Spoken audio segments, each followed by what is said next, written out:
नमस्कार दोस्तों, civil service institute में एक बार फिर से आप सभी का स्वागत है। तो एंशिएंट हिस्ट्री में चैप्टर नंबर 1 जो हम कर चुके हैं, जो कि प्राचीन भारत का ऐतिहासिक स्रोत से रिलेटेड था। आज हम चैप्टर नंबर 2 इसका देखते हैं, जो कि है स्टोन एज, यानी पाषाण काल से रिलेटेड महत्वपूर्ण तथ्य जो कि लास्ट ईयर परीक्षाओं में पूछे गए हैं, या ऐसे महत्वपूर्ण चीजें जो परीक्षाओं में पूछी जा सकती हैं। फुल लाइनर फैक्ट के रूप में है बिल्कुल। यूपीपीसीएस, आरओ और एमपीपीसीएस, बीपीएससी, इन सब चीजों के लिए बहुत महत्वपूर्ण ये सारे प्रश्न कई बार पूछे गए हैं। ठीक है, तो चलिए वन बाय वन इन सारे प्रश्नों को डिस्कस कर लेते हैं। इससे रिलेटेड और भी महत्वपूर्ण चीजें कुछ समझ लेते हैं।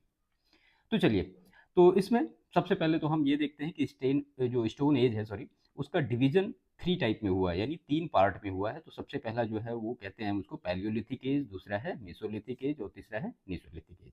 यानी पुरा पाषाण काल, मध्य पाषाण काल और नवपाषाण काल। टाइम पीरियड की अगर बात करें तो 26 लाख वर्ष पूर्व से लेकर 9000 वर्ष पूर्व तक का, यानी बीसी, और 9000 बीसी से लेकर 4000 बीसी तक का ये जो मध्य पाषाण काल का टाइम पीरियड है। और 4000 बीसी से लेकर 2500 बीसी तक का किसका टाइम है, वो नवपाषाण काल का टाइम पीरियड है। अगेन हम पैलियोलिथिक एज यानी पुरा पाषाण काल को 3 पार्ट में फिर से डिवाइड करते हैं। एक तो निम्न पुरा पाषाण काल, मध्य पुरा पाषाण काल और उच्च पुरा पाषाण काल।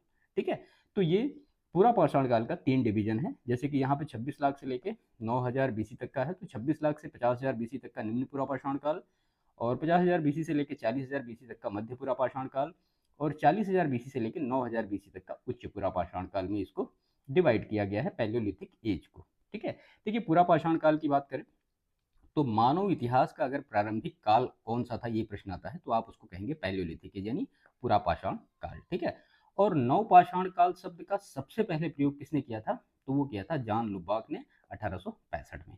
ये सब ऐसे फैक्ट हैं जो लास्ट ईयर पूछे गए हैं, इसलिए हमने यहाँ पे इनको नोट कर दिया है। चलिए वन लाइनर फैक्ट को देखते हैं। तो इसमें पाषाण युगीन अनुसंधान प्रारंभ करने का श्रेय किसको जाता है, रॉबर्ट ब्रूस फुट। एक बार यूपीपीसीएस में प्रश्न पूछा गया था, तो वो इस तरह से कि भारतीय प्राग इतिहास का पिता किसको कहा जाता है। ठीक है, तो प्रश्न आया था भारतीय प्राग इतिहास का पिता किसको कहा जाता है, तो वो भी ऑप्शन आपका यही होगा, रॉबर्ट ब्रूस फुट को। ठीक है, तो ये दोनों भी अगर पूछे जाते हैं तो यहाँ पे आंसर सिर्फ यही आएगा, रॉबर्ट ब्रूस फुट, याद रखिएगा। प्राचीन भारत में अस्त्र शस्त्र औजार किसके बनते थे, तो वो पत्थर के बनते थे। और प्राचीन भारतीय भौगोलिक मान्यता के अनुसार भारतवर्ष किसका खंड था, तो जम्बू द्वीप का खंड था। सर्वप्रथम मानव सदृश जो होमोसेपियंस से भिन्न था उसको क्या कहा जाता था, उसे कहा जाता था पिथेकैंथ्रोपस। ठीक है, और भारत में मानव के सर्वप्रथम साक्ष्य कहाँ से मिले हैं, तो वो नर्मदा घाटी से मिले हैं, जो कि हथनौरा एक जगह है नर्मदा घाटी में, वहां से ये प्राप्त हुए हैं। पाषाण संस्कृति से लेकर हड़प्पा संस्कृति तक के अवशेष कहाँ से मिले हैं, तो ये मेहरगढ़ पुरास्थल से मिले हैं। और प्राचीनतम स्थायी जीवन के प्रमाण भी मेहरगढ़ पुरास्थल से ही मिले हैं। देखिए, 2-3 फैक्ट को हमने एक लाइन में समेटने की कोशिश की है, जिससे एक तो चीजें आपको एक साथ मिल जाएं और बार बार चीजों को, मतलब अलग अलग उन्हीं चीजों को रिपीट ना करना पड़े। जुते हुए खेत के साक्ष्य कहाँ से मिले हैं, कालीबंगा से मिले हैं। और मनुष्य ने सर्वप्रथम किस धातु का प्रयोग किया, तो वो तांबा का प्रयोग किया, लोहे का प्रयोग नहीं किया। बृहद पाषाण स्मारकों की पहचान तो मृतकों के दफनाने के स्थान के रूप में हुई है। ठीक है, इसके बाद पशुपालन का आरंभ कहाँ से हुआ, या पशुपालन का प्रारंभ कहाँ से हुआ, तो मध्य पाषाण काल में इसका प्रारंभ हुआ।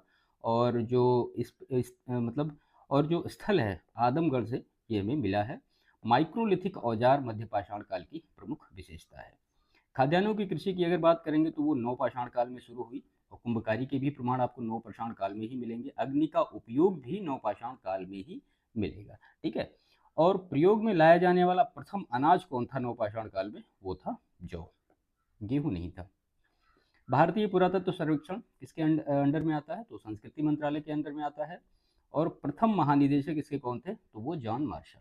ठीक है, राष्ट्रीय मानव संग्रहालय एक बार प्रश्न पूछा गया है कहाँ स्थित है, तो वो है भोपाल में, याद रखिएगा। प्रश्न पूछा गया है कि राष्ट्रीय मानव संग्रहालय कहाँ स्थित है, तो ये भोपाल में स्थित है। और भारतीय पुरातत्व का जनक किसे कहा जाता है, तो अलेक्जेंडर कनिंघम को कहा जाता है। ये प्रश्न भी पूछा गया है।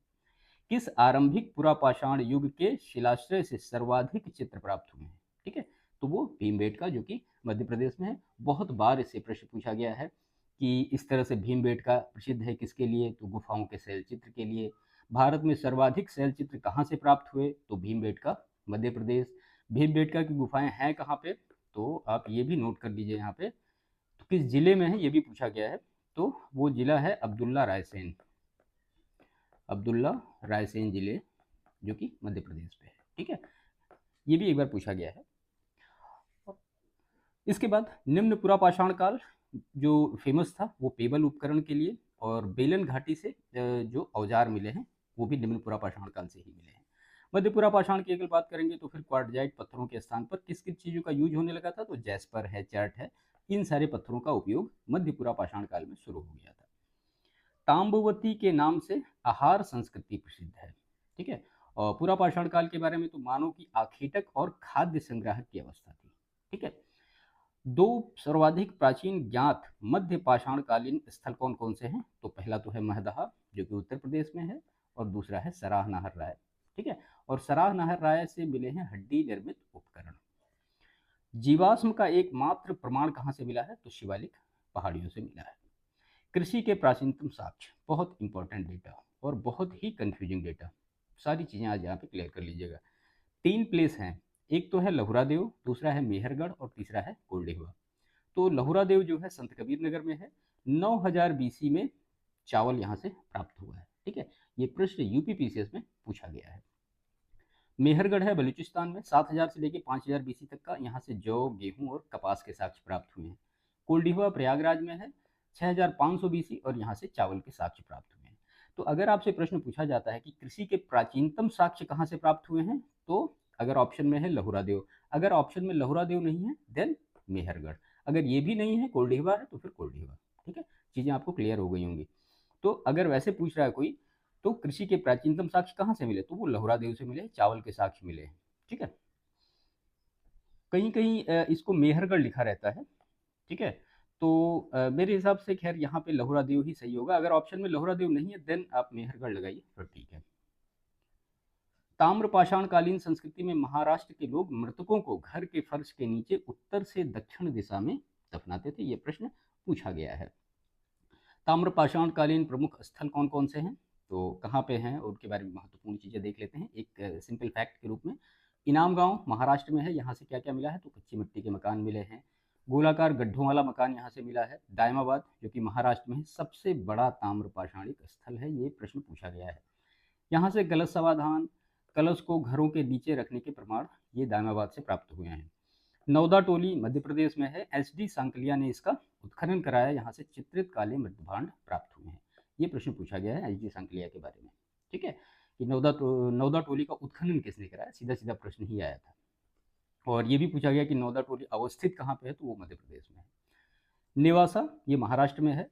पटसन के प्रथम साक्ष्य यहाँ से मिले हैं, और लाल तल पर काली डिजाइन वाले चाक निर्मित बर्तनों के प्रमाण नेवासा महाराष्ट्र प्राप्त हुए हैं। इसके बाद है ताम्रवती जो कि है राजस्थान में, यहाँ से काले मृदभांड सफेद रैखिक चित्रों से सजे हुए ये प्राप्त हुए। तो ये कुछ प्रमुख ताम्रपाषाण कालीन संस्कृतियाँ थी या ताम्रपाषाण कालीन स्थल थे जिनके बारे में हमने देखा, और वहाँ से जो महत्वपूर्ण चीजें हैं वो सारी हमने यहाँ पे देखी। इसके बाद नवपाषाण कालीन प्रमुख स्थल कौन कौन से हैं, वो किस स्टेट में हैं, और उनसे रिलेटेड वहाँ पे महत्वपूर्ण चीजें क्या क्या मिली हैं या कौन कौन से साक्ष्य मिले हैं वो हम देख लेते हैं। सबसे पहला बुर्ज होम कश्मीर में, तो कब्रों में मालिक के साथ कुत्ते के दफनाने के साक्ष्य, ये प्रश्न पूछा गया है, कई बार पूछा गया है।